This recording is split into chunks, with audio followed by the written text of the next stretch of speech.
நம சிவாய. தென்னாடுடைய சிவனே போற்றி, எந்நாட்டவர்க்கும் இறைவா போற்றி. அருட்பெரும் ஜோதி அருட்பெரும் ஜோதி தனிப்பெரும் கருணை அருட்பெரும் ஜோதி. அன்பர்கள் அனைவருக்கும் அன்பான வணக்கங்கள். அன்பர்களே, இந்த பதிவில் நம்ம என்ன பார்க்க இருக்கோம் அப்படின்னு கேட்டிங்கன்னா, உங்கள் லக்னத்திற்கு ராகு தசை எப்படி இருக்கும்,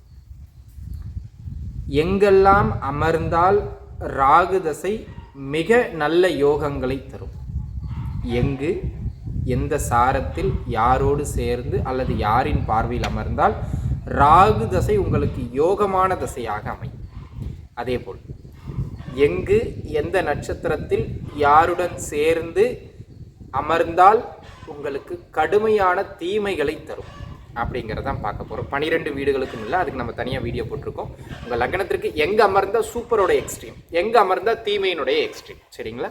அப்படிங்கிறத நம்ம பார்த்துருவோம். அந்த விதத்தில் முதல்ல ராகு அப்படிங்கிறவர் பார்த்தீங்கன்னா எதுலேயுமே ஒரு ஜைஜாண்டிக்கான கிரகம்ங்க. ஓப்பனாக சொல்லணும்னா ராகு தசை ஒருவருக்கு உள்ளே வருது, பருவ வயதில் வருது அப்படின்னு சொன்னால் அந்த ராகு தசை கெடுக்கின்ற அமைப்புகளில் அசுப ராகு தசையாக இருந்தால், அசுப பலன்களை தருகின்ற அமைப்புகள் இருந்தால், ஓப்பனாக சொல்கிறேன், அந்த ராகு தசையில் அந்த நபர்கள் வாழ்நாளில் மிக கடுமையான சிக்கல்களை சந்திக்கிறார்கள். வாழ்நாள் ஒரு போராட்டத்திற்குரியதாக மாறுகிறது. அதேபோல் அந்த ராகு தசை உங்களுடைய சுய ஜாதகத்தில் நன்மைகளை செய்கின்ற அமைப்புகளில் அமைந்து சொல்கிறேன், உள்ள காம்பினேஷன் அது என்ன சுபராகு அசுபராகுங்கிறத சொல்கிறேன். நன்மைகளை செய்கின்ற அமைப்புகளை பெற்று நல்ல அமைப்புகளிலிருந்து பருவ வயதில் தசை நடத்திட்டாங்கன்னா எப்படி சொல்கிறதுங்க, பிறப்பு சேராக இருக்கலாம், ஆனால் அவர்களுடைய வாழ்வின் உயரம் செந்தாமரையாக அமையும். இதுக்கு மேலே அதில் சொல்கிறதுக்கு ஒன்றும் கிடையாது. எப்படிப்பட்ட கஷ்டமான சூழ்நிலையில் பிறந்தாலும் ஒரு தன்னிறைவு பெற்ற ஒரு வாழ்வை அவர்கள் வாழ்கிறார்கள். தன்னிறைவு பெற்ற மனமான ஒரு நல்ல ஒரு மகிழ்ச்சிகரமான வசதியான சூழலை சமூகத்தில் பெறுகிறார்கள். நல்ல உயரத்திற்கு அவர்களை ராகு திசை கொண்டு போயிடும். சுப பலன்களை தருகின்ற அமைப்புகளில் உங்கள் ஜாதகத்தில் ராகு இருந்தால் அவர் 50 சுக்கிரனுக்கு சமம். சுக்கிரனை விட மேலான 50 மடங்குக்கு மேலான நன்மைகளை தருவார் கண்டிப்பாக, நல்ல அமைப்புகள் இருந்தால். அதே போல் அவர் கெடுபலன்களை செய்கின்ற அமைப்புகள் இருந்தால் நீங்கள் சனின்னு பயந்து ஓடுறீங்க பாருங்க, அந்த சனியை விட 50 மடங்கு தீமையை செய்கிறவர் ராகு. ட்ரௌசரை கழட்டிட்டு ஓட விட்டுருவார், இருக்கிற இடம் தெரியாமல் பண்ணி விட்டுருவார், அசுப பலன்களை தருகிற அமைப்பில் இருந்தால். ஸோ உங்கள் ஜாதகத்தில் ராகு எப்படி இருக்கிறார் அப்படிங்கிறத உங்கள் சுய ஜாதகத்தை கையில் எடுத்து வச்சுங்க. இப்போ நான் சொல்கிற ஒவ்வொரு பலன்களையும் அதோட மேட்ச் பண்ணி உங்களுக்கு எத்தனை பாயிண்ட்ஸ் பொருந்தோ அதுக்கு ஏற்ற மாதிரி ராகு திசை நன்மை தீமை அப்படி தரும். இப்போ நான் சொல்கிற பலன்கள் எல்லாமே ஒரு 40% 50% பொருந்தும். மீதம் இருக்கிற 50% அது உங்கள் சுய ஜாதகத்தை வச்சு நீங்கள் பார்த்துக்கிடணும், சரிங்களா? ரைட். இப்போ பார்த்தீங்கன்னா முதல்ல சுபராகு அசுபராகு அது எப்படிங்க தெரிஞ்சுக்கிறது அப்படின்னு சொன்னால், உங்கள் ஜாதகத்தில் அவர் எங்கு வேணாலும் இருக்கட்டும் ராகு, இயற்கை சுப கிரகங்கள்னு சொல்லக்கூடிய குரு, சுக்கிரன், வளர்பிறை சந்திரன் அல்லது புதன், இந்த 4 பேருடைய தொடர்பில், அதாவது தொடர்புனா அவர்களோடு சேர்ந்திருக்கலாம் அல்லது அவர்களின் பார்வையில் இருக்கலாம். அப்படி இருந்துட்டார்னா அடிப்படையில் அந்த ராகுவுக்கு சுபராகுன்னு பேர், அதாவது நன்மைகளை தர கடமைப்பட்டவர் அப்படிங்கிறது பேருங்க. அதே போல் அந்த ராகு சனி, செவ்வாய், சூரியன் இவர்களின் தொடர்பை பெற்று இருந்துட்டார்னா அதற்கு அசுப ராகுன்னு பேருங்க, சரிங்களா? உள்ள இன்னும் சில டீட்டெயில்ஸ் இருக்குது, அது சொல்கிறேன். அடிப்படையில் இப்போ நான் உள்ள சொல்லும்போது ஒவ்வொரு முறையும் சுபராகு அசுபராகுன்னு தான் சொல்லுவேன். சுபராகுன்னா நீங்கள் நினச்சிக்கிடணும், குருவோட தொடர்புலையோ சுக்கிரனோட தொடர்புலையோ வளர்பிறை சந்திரனோட தொடர்புலையோ இல்லை புதனோட தொடர்புலையோ இருக்கிறார். அசுபராகுனா நீங்கள் நினச்சிக்கணும் செவ்வாயோட சேர்ந்தோ அல்லது செவ்வாயின் பார்வையிலையோ, சனியோட சேர்ந்தோ அல்லது சனியின் பார்வையிலையோ, சூரியனோட சேர்ந்தோ அல்லது சூரியனுடைய பார்வையிலையோ அவர் இருக்கிறார் நீங்கள் மைண்டுக்கு கொண்டு வந்துக்கணும். அப்போ தான் உங்களுக்கு பலன்கள் புரியும். அந்த விதத்தில் 12 லக்னங்களுக்கும் நம்ம இப்போ பலன்களை பார்க்க போகிறோம். அதில் ஒவ்வொரு லக்னமாக பார்த்துருவோம். உங்கள் லக்னத்திற்கு ராகு தசை எப்படி இருக்கும் அப்படிங்கிறத நம்ம டீட்டெயில்டாக பார்ப்போம். மேஷ லக்னம் எதிலும் துருதுருன்னு இருக்கக்கூடிய ஒரு ஸ்பீடான பெருந்தன்மையான நல்ல கோவக்கார அதே நேரத்தில் ஆளுமை மிக்க லக்னம் அப்படின்னா அது மேஷ லக்னம். இந்த மேஷ லக்னக்காரர்களுக்கு முதல்ல ராகு எங்கு அமர்ந்தால் நல்ல யோக பலன் அப்படிங்கிறத பார்த்துருவோம். நீங்கள் மேஷ லக்னத்தில் பிறந்திருக்கீங்கன்னு வச்சுக்கோங்களேன், மேஷ லக்னத்திற்கு 3ஆம் இடம்னு சொல்லக்கூடிய மிதுனத்தில் ராகு அமர்தல் மிக சிறப்பான பலன்களை தரும். அப்படி மிதுனத்தில் அமருகின்ற அந்த ராகு புனர்பூச நட்சத்திரத்தை பெற்றிருப்பது முதல் தர யோகம். அதாவது மேஷ லக்னத்தில் நீங்கள் பிறந்திருக்கீங்க, அங்கிருந்து 3ஆவது இடமான மிதுன வீட்டில் ராகு புனர்பூசம் நட்சத்திரத்தில் அமர்வது ஆகச் சிறந்த யோகம். அதனை அடுத்த கட்டமாக திருவாதிரையில் அமர்றது பரவாயில்ல, சரிங்களா? ஸோ புனர்பூசத்தில் அமர்றது மிகப்பெரிய யோக பலன்களை தரும். அப்படியே மேஷ லக்னத்திற்கு 6ஆம் இடமான கன்னி வீட்டில் அஸ்த நட்சத்திரத்தில் அமர்தலோ அல்லது உத்திர நட்சத்திரத்தில் அமர்தலோ ஆகச்சிறந்த மேன்மையை தரும். அப்படியே அந்த மேஷ லக்னத்திற்கு 10ஆம் இடம்னு சொல்லக்கூடிய மகர வீட்டில் 10ல் மகர வீட்டில் திருவோணம் நட்சத்திரத்திலேயோ அல்லது உத்திராட நட்சத்திரத்திலேயோ ராகு அமர்ந்தால் என்றால் அது நல்ல யோக பலன்களை, தொழில், பொருளாதாரம் அப்படின்னு ஒரு நல்ல உயரங்களை அது ஏற்படுத்தி கொடுத்துரும். அதில் எந்த மாற்று கருத்தும் கிடையாது.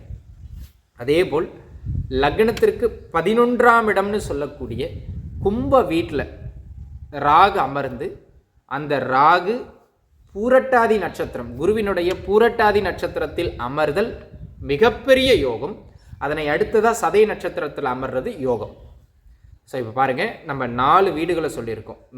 மேஷ லக்னத்தில் பிறந்த ஒருவருக்கு மிதுனத்தில் ராகு புனர்பூசத்திலும் திருவாதிரையிலும் அமர்றது சிறப்பு. கன்னி ராசியில் 6ஆம் வீட்டில் அவர் அஸ்த நட்சத்திரத்திலேயோ உத்திர நட்சத்திரத்திலேயோ அமர்ந்தால் சிறப்பு. அப்படியே மகர வீட்டில் திருவோணம் நட்சத்திரத்திலேயோ 10ஆம் இடம் திருவோண நட்சத்திரத்திலேயோ அல்லது உத்திராட நட்சத்திரத்திலேயோ அமர்ந்தால் சிறப்பு. அப்படியே 11ஆம் வீடான கும்பத்தில் பூரட்டாதி நட்சத்திரத்தில் அமர்ந்தால் சிறப்பு. இப்போ இங்கே இந்த வீடுகளில் அமர்ந்தால் 10% 20% உங்களுக்கு நன்மை. இப்போ நான் சொன்ன நட்சத்திரங்களையும் அமர்ந்தால் 30% நன்மை உறுதி. இப்போ இந்த அமைப்புகள்லையும் இருந்து இந்த ராகு சுப ராகுவாக அமர்ந்தால், ஏற்கனவே சொன்ன மாதிரி சுப ராகுவாக குரு சுக்கிர புதன் வளர்வரை சந்திரனின் தொடர்பை பெற்றிருந்தால் இந்த ராகு திசை உறுதியாக 50%லேருந்து 60% நன்மையை தந்தே தீரும். இவங்க தான் பொருளாதார ரீதியாக வளர்ச்சி பெறுறது, நல்ல உயரங்களுக்கு போகிறது, நல்ல மதிப்பு மரியாதையோடு இருக்கிறது. அந்த ராகு தசை வருகின்றது என்றால் நீங்கள் எழுதி வச்சிங்க, வளர்ச்சி உறுதி. அதில் எந்த மாற்று கருத்தும் கிடையாது. லக்னாதிபதி வலுத்திருக்கணும், அது ரொம்ப முக்கியம், சரிங்களா? இது சுப ராகு, நற்பலன்களை வழங்குகின்ற ராகு. அதே மேஷ லக்னத்திற்கு ராகு எப்பொழுது கடுமையான தீமையை செய்வார். இங்கே பாருங்க, ராகு 12 வீடுகளில் அமர்ந்தால், இப்போ நான் சொன்ன இந்த 4 இடங்கள்லையும் தீமை உண்டு, 12 வீடுகள்லையும் தீமை உண்டு. அதில் உச்சபட்ச தீமை எந்த வீடுகளில் அமர்கின்ற பொழுது இருக்கும் அப்படிங்கிறதான் பார்க்க போகிறோம். மேஷ லக்னத்திற்கு 8ஆம் இடமான விருச்சக ராசியில் ராகு அமர்ந்து, எப்படிங்க, விருச்சக ராசியில் ராகு அமர்ந்து அவர் கேட்டை நட்சத்திரத்தில் அமர்ந்துட்டார் அப்படின்னு சொன்னால், விருச்சகத்தில் ராகு அமர்ந்தாலே தீமை மேஷ லக்னத்திற்கு. அவர் குறிப்பாக கேட்டை நட்சத்திர சாரத்தில் அமர்ந்து விட்டால் அந்த தசை பேயாட்டம் ஆடும். அப்படியே 12ஆம் இடமான மீனத்தில் அமர்ந்து ரேவதி நட்சத்திரத்தை பெற்றுவிட்டார் என்றாலும் கடுமையான தீமைகளை செய்யும். இந்த 2 இடங்கள்ல அமர்ந்து அவர் இப்போ நான் சொன்ன கேட்டை நட்சத்திரத்தில் 8ஆம் வீட்டிலையும் 12ஆம் வீட்டில் அமர்ந்து மீனத்தில் ரேவதி நட்சத்திரத்தில் இருந்தாலும் முதல் தர கடுமையான தீமையை தருவார். அதனை அடுத்ததாக 6ஆம் இடம்னு சொன்ன இல்லைங்களா, அந்த 6ஆம் இடமான கன்னி வீட்டில் அமர்ந்து 2 நட்சத்திரத்தில் யோகம் சொன்ன 3வது நட்சத்திரமான சித்திரை நட்சத்திரத்தில் அமர்கின்ற பொழுது அவர் பொருளாதாரத்தில் கொஞ்சம் தொந்தரவு பண்ணுவார். அதே போல் மிதுன வீட்டில் அமர்கின்ற ராகு 3ஆம் வீடு தான், அது யோகத்தை தரும்னு திருவாதிரைக்கும் புனர்பூசத்துக்கும் சொன்னேன். ஆனால் மிருகசீரிட நட்சத்திரத்தில் அமருகின்ற பொழுது அவமானம், பெயர்கேடு, சொத்து இழப்பு, இந்த மாதிரியான அமைப்புகளில் தீமையை செய்வார். ஆனால் கடுமையான தீமைங்கிறது 8ஆம் வீட்டில் கேட்ட நட்சத்திரத்திலையும் 12ஆம் வீட்டில் ரேவதி நட்சத்திரத்திலையும் அமரணும். ஆனால் அந்த ராகு எப்படி இருக்கணுங்க, அசுப ராகுவாக இருக்கணும். அதாவது சூரியன் அல்லது செவ்வாய் அல்லது சனி, இந்த மூவரில் ஒருவர் அல்லது ஒன்றுக்கு மேற்பட்டவர்களின் தொடர்பை பெற்று இப்போ நான் சொன்ன இந்த இடங்கள்ல அமர்ந்து இந்த நட்சத்திரங்கள்லையும் அமர்ந்திருந்தால் இந்த ராகு தசை வருதுன்னா அப்படி இருந்துடுறது நல்லது. இல்லைன்னா அவர் வேலையை காட்டுவார். எவ்வளவு பெரிய உயரங்களில் இருப்பவர்களும் சரிவது, தொழில் பின்னடைவு பெறுவது, நஷ்டமாவது, வழக்கு தொந்தரவுகளை சிக்குவது, பெயர் கெடுவது, அவமானத்தை ஏற்படுத்துவது, உயிர் கண்டம் அல்லது உயிர் மரணத்துக்கு நிகரான கண்டங்களை சந்திப்பது, விபத்துக்கள் ஏற்படுவது, இப்படின்னு கடுமையான தொந்தரவுகளை தரும். இதில் 8-12களில் இப்போ நான் சொன்ன இடங்கள் இருக்கிறது தான் மிக மோசமான சூழ்நிலை, சரிங்களா? மன வாழ்க்கையில் பிரச்சனையை கொண்டு வரதுன்னு ஏகப்பட்ட தொந்தரவுகளை அது கொண்டு வரும். ஸோ இந்த இடங்களில் ராகு இருக்குன்னா அந்த ராகு தசை முடிகிற வரைக்கும் அமைதியாக இருந்துடுறது நல்லது. நம்ம பரிகாரம் அப்படி இப்படிலாம் நீங்கள் இங்கே போயிடலாம் அங்கே போயிடலாம் அப்படிலாம் கிடையாது. 12 வீடுகளிலுமே ராகு அமருகின்ற பொழுது அவர் என்ன விஷயத்தை தூண்டுவார், அதுக்கு நம்ம மன ரீதியாக எப்படி தயாராக இருக்கணும், அது தனியாக ஒரு வீடியோ போடுறேன். இப்போதைக்கு இந்த இடங்கள்ல அமர்தல் மேச லக்னத்திற்கு சிறப்பு கிடையாது. இப்படி அமர்ந்தால் அந்த ராகு தசை முடிகிற வரைக்கும் எதுலேயும் அகலக்கால் வைக்காமல் இருப்பது நல்லது அன்பர்களே. சரி, இப்போ மேஷ லக்னத்திற்கு இங்கே இருந்தாலே இப்படி தான் இருக்கும். உங்களுக்கு இதை தாண்டிய தகவல்கள் வேணும்னா தனிப்பட்ட முறையில் உங்கள் ஜாதகம் தான் நீங்கள் பார்க்கணும். அது கீழே இருக்கிற என்னுடைய எண்ணுக்கு தொடர்பு கொண்டு உங்கள் சுயஜாதத்தை பார்த்துக்கிடலாம். சரிங்களா? நன்றிங்க நண்பர்களே.